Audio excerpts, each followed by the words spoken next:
Senhor. Verdade, nossa vida é uma correria, né? Mas eu não poderia deixar de estar aqui, né? Eu encontrei até com a pastora Devanise pela manhã. Eu disse, pastor, dá um pulinho lá, né? Esse homem de Deus aqui, calma, né? Eu comi o dia todo e hoje eu vou fazer a principal refeição. Deus abençoe essa igreja, amém?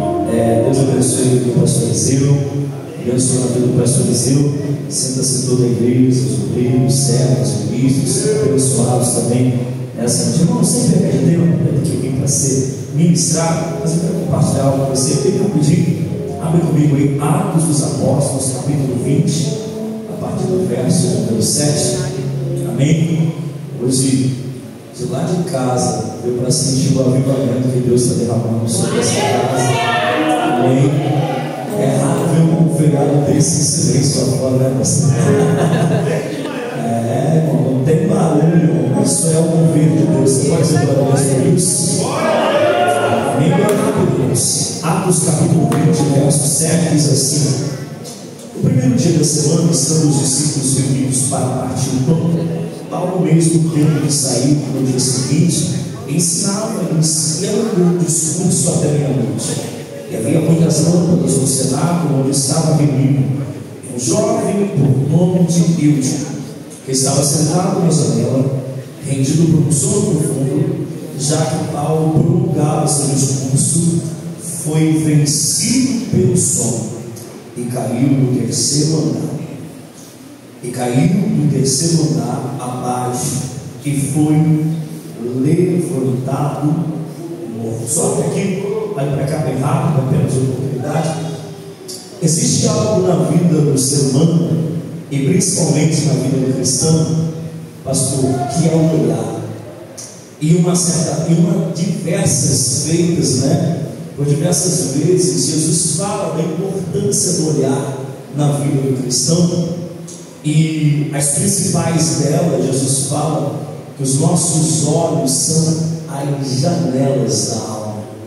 Entre outras vezes, Jesus bem diz: se os teus olhos forem bons, todo o teu corpo terá luz. Mas se os teus olhos forem maus, todo o teu corpo será em trevas. Partindo desse ponto que os nossos olhos é uma ferramenta poderosa, que tem tanto poder de nos levantar,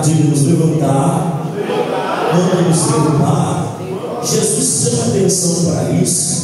E eu quero aproveitar essa oportunidade de falar sobre o olhar.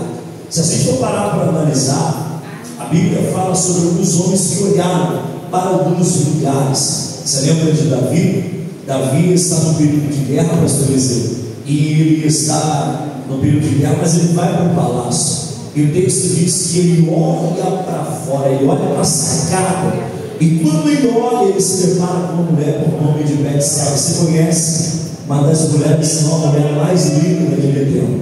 O texto diz que ele cai com Betseba. Aonde Davi peca? Davi não peca quando ele consome, Davi peca quando ele olha, porque a gente deseja olhar. Se pararmos para analisar acerca do olhar, vamos ver que o olhar é algo interessante. Você lembra de Pedro? Pedro está dentro do barco, e quando ele olha para Jesus fora do barco, a ideia e a visão que Pedro vai ter é de um fantasma, que Jesus fala para ele, né? Vem ter comigo, Pedro. Esse é um olhar complicado. É sobre isso que eu quero aproveitar a oportunidade de encerrar, porque a Bíblia vai falar por diversos olhares. Uma delas é olhar para o lado. De olhar para o lado é olhar da dúvida. Mas ser melhor esse avivamento de olhar para o lado é olhar para a dúvida. Jesus bem disse: não olhe nem para a esquerda e nem para a direita. Existem outros olhares que eu citei aqui. Repita comigo: olhar da incredulidade.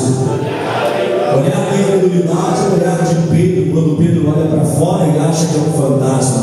Existe o olhar para fora. Olhar para fora é complicado, porque é o olhar da queda. De quem olha para fora, quem olha para fora corre o risco da queda. É bem assim que aconteceu com Davi, É bem assim que aconteceu com o Wilson. E eu gosto desse texto, porque aqui eu encerro a oportunidade. Existem dois textos que são interessantes, que também falam para o olhar. Eu gosto do texto de Paulo, que Paulo diz, o apóstolo Paulo diz: deixando as coisas que para trás ficaram, eu olho para o alto, eu olho para frente, arrumo o prêmio da salvação. E o salmista, ele fala do olhar para cima. Diga: quem olha para cima, obtém socorro de Deus.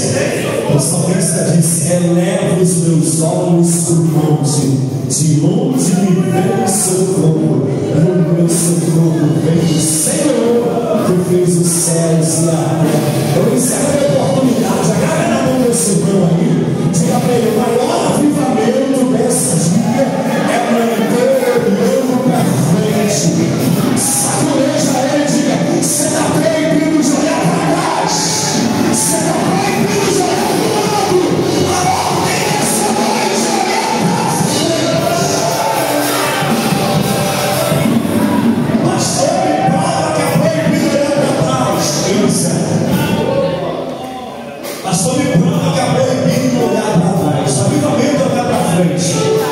Ela está saindo com a sua esposa, e aí de repente, num ato impercepto de concordância de propósito, logo com a sua esposa, ela faz assim. Na hora, ela vira uma estátua. Diga assim: olhar para trás tem duras consequências, mas olhar para frente